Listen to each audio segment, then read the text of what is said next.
जनहित TV news, बातमी प्रत्येकाच्या हिताची। गुजरातच्या राजकारणात एक मोठी आणि अनपेक्षित घडामोड घडली आहे।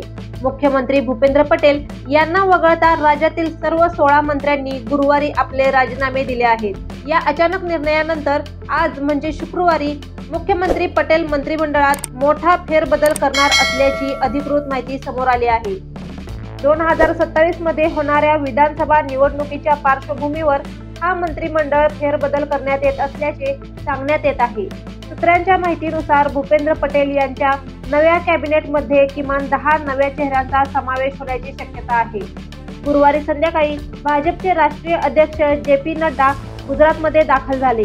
त्यांनी लगेचच मुख्यमंत्री भूपेंद्र पटेल, माजी प्रदेशाध्यक्ष सी.आर. पाटील तसेच इतर वरिष्ठ नेत्यांसोबत मंत्रिमंडळ विस्तारावर चर्चा करण्यासाठी महत्त्वाच्या बैठका घेतल्या। याआधी पंतप्रधान नरेंद्र मोदी यांच्या निवासस्थानी झालेल्या उच्चस्तरीय बैठकीत केंद्रीय गृहमंत्री अमित शहा, केंद्रीय मंत्री सी.आर. पाटील आणि मुख्यमंत्री भूपेंद्र पटेल उपस्थित होते। या बैठकीतच गुजरातमधील मंत्रिमंडळातील बदलांवर सविस्तर चर्चा झाली होती।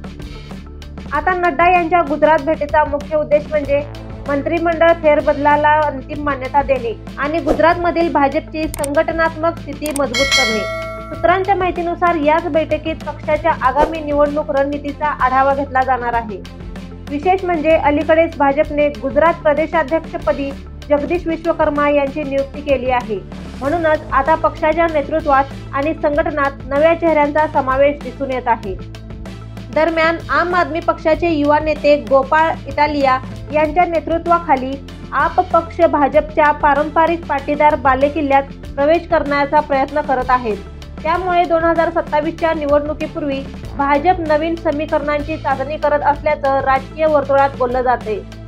सूत्रांनी दिलेल्या माहितीनुसार स्वर्णिम संकुल या सरकारी इमारतीतील रिक्त जागा आता भरल्या जाणार आहेत आणि त्यामुळेच मंत्रिमंडळात नव्या चेहऱ्यांना मोठ्या प्रमाणात संधी मिळण्याची दाट शक्यता आहे।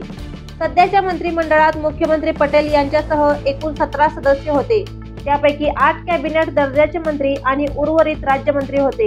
गुजरात विधानसभेचे संख्याबळ 182 आहे आणि राज्यघटनेनुसार मंत्रिमंडळात कमाल 27 मंत्री असू शकतात। आता सर्वांच्या नजरा एकाच गोष्टीकडे लागल्या आहेत, भूपेंद्र पटेल यांच्या नव्या मंत्रिमंडळात कोण-कोणाचा समावेश होणार। हा फेरबदल गुजरातच्या राजकारणातील समीकरणे किती बदलतो हे पुढील काही तासात स्पष्ट होईल। राजकारणातील पुढील अपडेटसाठी पाहत रहा जनहित टीव्ही न्यूज। जनहित टीव्ही न्यूज, बातमी प्रत्येकाच्या हिताची।